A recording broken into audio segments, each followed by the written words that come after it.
So you make a paste, and in your paste you put your egg white, 1 egg white. You put in your 30 grams sugar. So you got to watch out that you don't get yourself confused and your bits mixed up, because you've got sugar here, you've got sugar here, you've got flour here, you've got flour here. That is for the paste, that's for the Swiss roll mixture. Then I'm gonna put in my 30 grams butter. Then you can put in your 20 grams cocoa powder and flour, and that's gonna give you what color? Brown. You might think, I don't want a brown pattern on my Swiss roll, I want a green one. Then you don't put cocoa powder.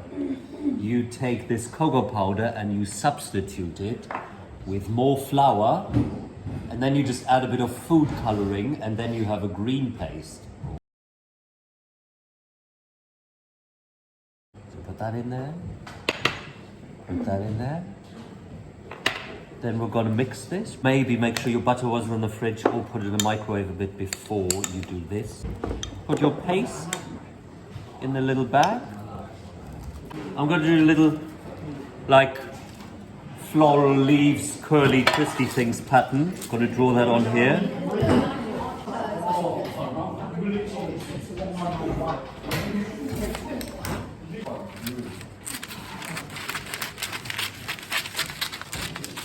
What size does it have to be?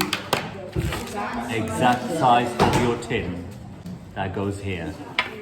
Then you get out your artisticness and you pipe your pattern on the paper. You should be able to see your design through that paper.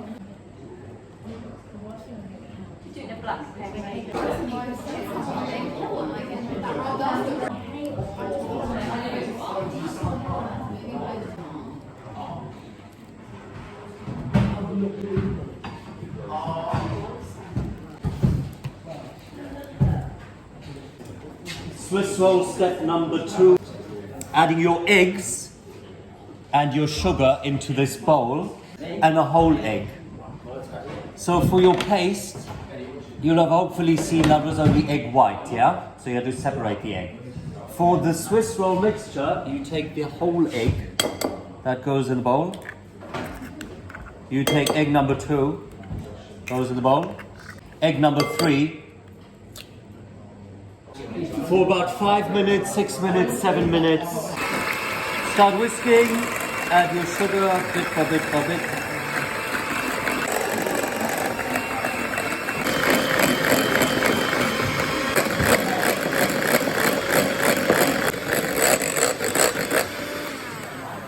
All right. How do you turn this into cake mix is you fold in your flour. You either go in like a figure of 8 or just in circles and then cut through the middle. Why don't I just mix it and stir it? Because then I'm going to knock half the air out, and then it's not going to be as fluffy as it needs to be. Then you've got to watch out, because there's going to be like pockets of flour that needs to be mixed in, but you can't really see them. Scrape around the bottom of your glass bowl. And now the good thing is it doesn't cook as long as a normal cake. It only takes about 10 minutes to cook. So you have your tin back. Swiss roll mixture goes on there. Make sure that is spread out. And then that goes in the oven. Nearly done, another minute or 2. Yummy. Golden brown. So you obviously want to loosen the edges, and you're going to roll it up so it has to still be reasonably warm. Right, and then we're going to have a clean tea towel over like that. Well done. It's a bit tricky. Obviously your pattern's on this side, so when you roll it, you want to make sure the pattern is at the bottom. So now I've got to turn it over again. Alright.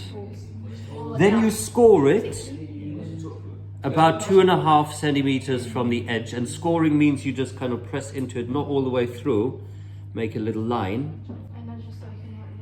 and then you roll it with help of your tea towel.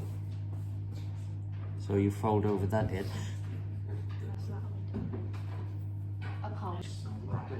But we're so smart, we think of them before. You roll it up, you wrap it in the towel just to keep its shape, and then you let it cool down a little bit.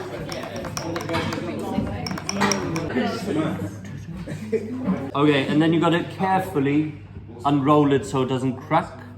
And obviously you also take the paper off because you don't want paper on your Swiss roll.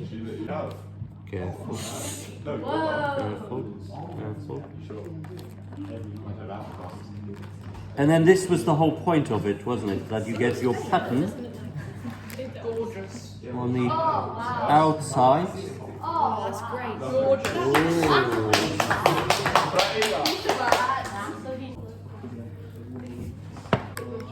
And then you're filling. Roll it back up and again carefully so it doesn't crack. And then obviously the edge bit you want at the bottom.